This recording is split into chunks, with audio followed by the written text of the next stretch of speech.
வணக்கம். சண்டையில் ஜெயித்து மரணத்திடம் தோற்ற கலைஞன் உசைனி. உசைனி இப்ப நம்மகிட்ட இல்ல. ஆனா ஒரு மிகப்பெரிய போராட்டம் மரணத்தோட நடத்தியிருக்காரு. என்ன காரணம் அப்படின்னா, அவருக்கு இரத்த புற்றுநோய் வந்து இந்த மருத்துவமனையில சேர்ந்திருக்காரு. ஒரு சிலரு உடம்பு சரியில்லை அப்படின்னாலே கிட்டத்தட்ட ஏறத்தாழ அவங்களே சொர்க்கத்துக்கு கிளம்பிருவாங்க. ஆனா அப்படி இல்லாம, நான் மரணத்தோட போராடுறேன். ஆனா எனக்கு பயம் இல்ல. நான் வந்து மரணத்த எதிர்கொள்றத விட வாழ்க்கையோட போராடுறேன் அப்படின்னாரு. எனக்கு யாரும் செலவு பண்ண வேண்டியதில்ல. நானே என்னுடைய சொத்துக்கள வித்து எனக்கு மருத்துவ செலவு பார்த்துக்கிறேன் அப்படின்னு சொன்னாரு உசைனி. அப்படிப்பட்ட ஒரு பன்முக கலைஞர் உசைனி. அவருக்கு ஆ வில்வித்தை தெரியும். அதே மாரி குங்ஃபூ தெரியும். அதே மாரி கராத்தே தெரியும். மிகச்சிறந்த நடிகர். இன்னும் சொல்லப்போனா ஓவியர். இன்னொன்னு இவர் நண்பர்கள்லாம் என்ன சொல்றாங்கன்னா, பக்கத்துல இருக்கவங்கள ரொம்ப கலகலப்பா வச்சுக்கக்கூடிய ஒரு கலைஞன் அப்படின்னு சொல்றாங்க. இது ரொம்ப முரண் தான். ஒரு பக்கம் யோசிச்சு பார்த்தோம் அப்படின்னா, என்ன காரணம் அப்படின்னா, இந்த சண்டை தெரிஞ்சவங்கலாம் எப்படி இருப்பாங்க அப்படின்னா, யார பார்த்தாலும் அது இப்படி இப்படி தான் நடப்பாங்க. யார பார்த்தாலும் ஒரு சில பேருக்கு அடிக்கணும்னு தோணும்.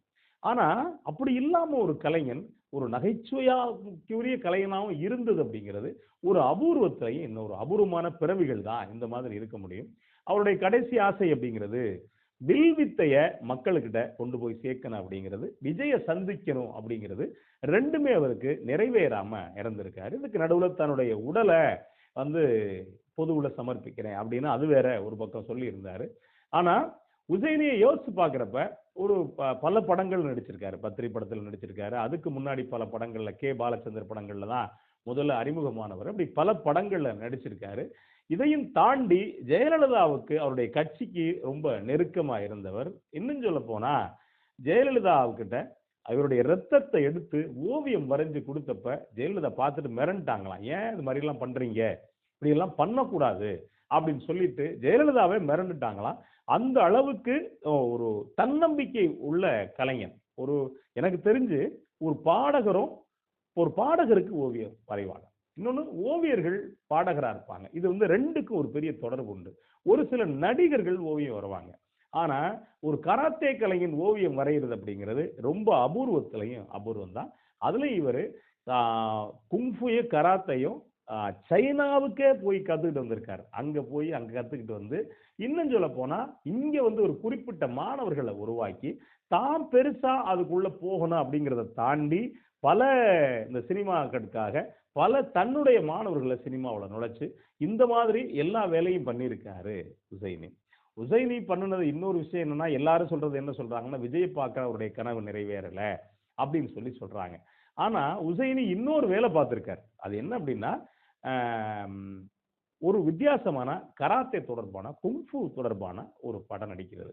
அது எப்படி அப்படின்னா, ஒரு இயற்கையிலேயே அதாவது இப்ப கராத்தே, குங்ஃபூ இந்த மாதிரி காட்சிகள் பண்றாங்க அப்படின்னா, டூப்பு போட்டு பண்ணுவாங்க. அதுலயும் எந்த வகையில நீங்க ஃபேக்கா பண்ண முடியுமோ, அந்த மாதிரி தான் பண்ணுவாங்க. ஆனா, இவர் எப்படி யோசிச்சிருக்காரு அப்படின்னா, அதாவது கூடவே பக்கத்திலேயே மருத்துவர்கள் பக்கத்துல வச்சுக்கிறது. வச்சுக்கிட்டு, இப்போ ஒரு பைப் இருக்குன்னு வச்சுக்கங்களேன். இப்ப காலால அடிச்சு பாருங்க, செங்கக்கல்ல வச்சு வரிசையா அடிச்சு உடைப்பாங்க. அது மாதிரி ஒரு இரும்பு பைப்ப காலால அடிச்சு உடைக்கிறது. அது எந்தவித டூப்பும் இல்லாம ஒரிஜினலா இரும்பு பைப்ப காலால அடிச்சு உடைக்கிறது.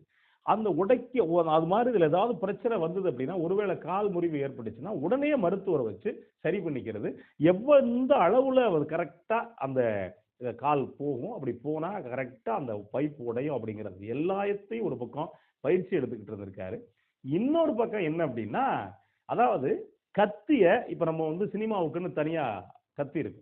ஆனா இவர் என்ன சொல்லியிருக்காரு அப்படின்னா, இப்ப வந்து கத்தியால குத்துறது அப்படின்னா, இவருக்கு ஒருவேளை முதுகுல கத்தியால குத்துறாங்க அப்படின்னா, உண்மையான கத்தியால குத்துறது. அது குத்துறதுக்கு ஒருத்தருக்கு ஒரு பயிற்சி எடுக்கிறது. அப்படி பயிற்சி அத இவர் முதுகுல. அப்படி பயிற்சி எடுத்து, அது எந்த அளவுல அந்த குத்து வரணும், இதெல்லாம் பயிற்சி எடுத்திருக்கார். இதெல்லாம் பயிற்சி எடுத்து, ராம்போ ராஜ்குமாருடைய அந்த ஸ்டண்ட்ல இவர் நடிக்கிறதா எல்லா ஏற்பாடு நடந்திருக்கு. எல்லா ஏற்பாடு நடந்தப்ப, பல நண்பர்கள் இதுக்கு எதிர்ப்பு தெரிவிச்சிருக்காங்க. தேவையில்லாத வேலை. நீங்க வந்து டூப் வச்சு பண்ணாலும் மக்கள் நம்பத்தான் போறாங்க. ஆனா நீங்க தேவையில்லாம இந்த மாதிரி ரிஸ்க் எல்லாம் இறங்காதீங்க. அப்படின்னு சொல்லிட்டு நண்பர்கள் சொல்லியிருக்காங்க. இல்ல அது ஒண்ணும் பெரிய விஷயம் இல்ல. அது உடனே கத்தியில குத்து பட்டுச்சுன்னா உடனே ஸ்விட்சர் போட்டுக்கலாம். அது ஒரு பெரிய வேலை இல்ல. அதே மாதிரி கால் உடைஞ்சுச்சுன்னா அது ஒண்ணும் பெரிய வேலை இல்ல. கட்டிக்கலாம். கட்டிட்டு 1 மாசத்துல சரியாயி நான் மறுபடியும் நடிச்சிருவேன். இப்படின்லாம் சொல்லியிருக்காரு. இப்ப நமக்கு இது கேட்கிறப்ப நமக்கு ஒரு பீதியாவே இருக்கு. ஒரு கலைஞன் வந்து ஒரு ஒரு ஒரு நடிப்பு மேல, தன்னுடைய கலை மேல இவ்வளவு வெறியா ஒரு கலைஞன் இருந்திருப்பாரா? அப்படின்னு. இதுக்கு முன்னாடி இன்னொரு கலைஞன நம்ம பார்க்க முடியும். யார் அப்படின்னா சந்திரபாபு. சந்திரபாபு என்ன பண்ணுவார் அப்படின்னா, ஒரிஜினலா பண்ணணுங்கிறதுக்காக இந்த வேலையெல்லாம் பண்ணுவார். ஒரு முறை எம்ஜிஆருடைய படத்துல கோழி குஞ்ச வாயிலிருந்து எடுக்கணும். அதுக்காக என்ன பண்ணியிருக்காரு அப்படின்னா, உண்மையாவே கோழி குஞ்ச அதுவும் கொஞ்சம் பெரிய கோழி குஞ்ச வாய்க்குள்ள விட்டு, அது வெளியில வர்றதுக்குள்ள வாயில விட்டு எடுக்கிறதுக்குள்ள நகத்தால அத பிராண்டி ரத்தம் வந்து ஏகப்பட்ட பிரச்சனை ஆயிருக்கு. இன்னும் சொல்லப் போனா, இந்த குதிரையில போற காட்சியெல்லாம் உண்மையிலே போற மாரி விழுந்து அடி வாங்குனாலும் அத பத்தி கவலைப்படாம சரின்ட்டு போகக்கூடியவர். இன்னும் சொல்லப் போனா ஒரு திரைப்படம் பேர் ஞாபகம் இல்ல. என்ன பண்ணியிருப்பாரு சந்திரபாபு அப்படின்னா, ஒரு சேட்டுக்கிட்ட கடன் வாங்கியிருப்பாரு. கடன் வாங்கி இருக்கக்கூடிய சேட்டு விரட்டி வருவான். வர்றப்ப இந்த பேட்மிண்டன் பைப்பு அந்த காலத்துல. அந்த பைப்புல மேல ஏறிருவாரு. அந்த காட்சி அப்படியே காட்டுவாங்க. அப்புறம் திரும்ப சேட்டு விரட்டின பிறகு தலைகீழ அப்படியே கீழ இறங்கி வர்றாரு. எந்த ஷாட்டுமே வந்து நீங்க டூப் கிடையாது. சந்திரபாபுவே பண்ணியிருப்பாரு. எத பத்தியும் கவலைப்படாத ஒரு கலைஞன் சந்திரபாபு. சந்திரபாபுக்கு பிறகு இப்படி அதாவது உயிர் போனாலும் போகலாம் அப்படிங்கிற வகையில ரிஸ்க் எடுத்த கலைஞன் தான் உசைனி. ஆனா என்ன அப்படின்னா, அரசாங்கத்துடைய அனுமதி கிடைக்காது இதுக்கு அப்படின்னு நண்பர்கள் சொல்லி, அதுக்கு பிறகு அப்படி ஒரு முயற்சிய கைவிட்டிருக்காரு உசைனி. அப்படிப்பட்ட கலைஞன் மரணத்தோட போராடி, இன்னும் சொல்லப் போனா மரணத்த மகிழ்ச்சியா எதிர்கொள்றது இருக்குல்ல, அது வந்து ஒரு சில பேருக்கு சினிமாவுல தான் காட்டுவாங்க. அதுலயும் குறிப்பா நம்ம இவரு ஒரு படத்துல சீவலப்பேரி பாண்டியில பண்ணியிருப்பாரு. அப்படி மீசைய முறுக்கிட்டு இப்படி அப்படின்னு. அது சினிமாவுக்கு வேணா சாத்தியம். ஆனா உண்மையிலேயே மரணிக்கக்கூடிய ஒரு மனிதன் மகிழ்ச்சியா மரணத்தை எதிர்கொண்டிருக்காரு. இந்த அவருடைய ஆனா நமக்கு என்ன அப்படின்னா, ஒரு 60 வயது மதிக்கத்தக்க கலைஞன். இன்னைக்கு இருக்கக்கூடிய விஞ்ஞான யுகத்துல 100 வயசு வரைக்கும் கூட வாழலாம்.